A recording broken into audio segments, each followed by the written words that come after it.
පාර ගැලේලා කෑලි ගැලේ එනවා. දැන් නැත්තම් කෑනේ.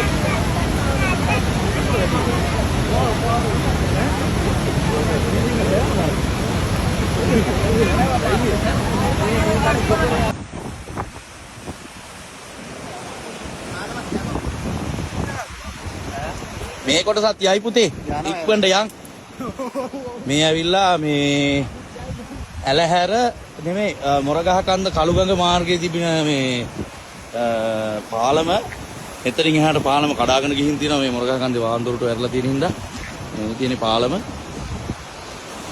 වගේ දෙයක් ඉතින් මීට කලින් දැකලා නැහැ මේ හොඳටම කඩාගෙන ගිහින් තියෙන්නේ මේ හොඳම වතුර පාරක් මේ යන්නේ මෙතනින් එහාට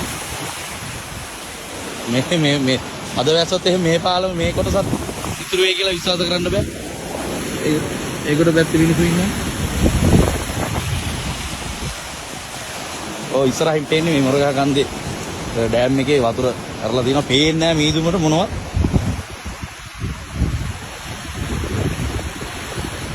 අපි එතෙන්ද ගිහලා බලමු. මේ වතුර සේරම ඉතින් ඇලහැර පැත්තෙන් යනවා මේ පල්ලෙහාට. ඉතින් මේ විදිහටම ජලස්කන්ධ මේ පල්ලෙහාට ඇදගෙන යනවා.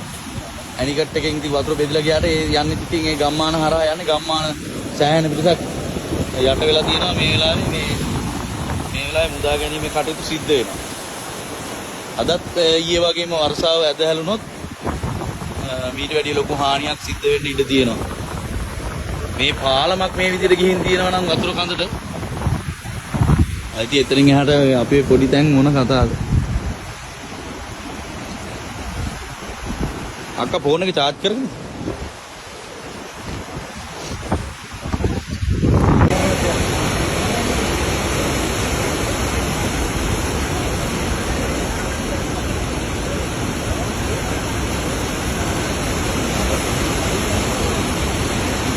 මේ ගඟ ඔගේ ගෙවල් එහෙම විනාශයි නේ අර ගම්වල කඹරෝ එහෙම. ඔව් ඉස්සර එහෙට යන්නේ.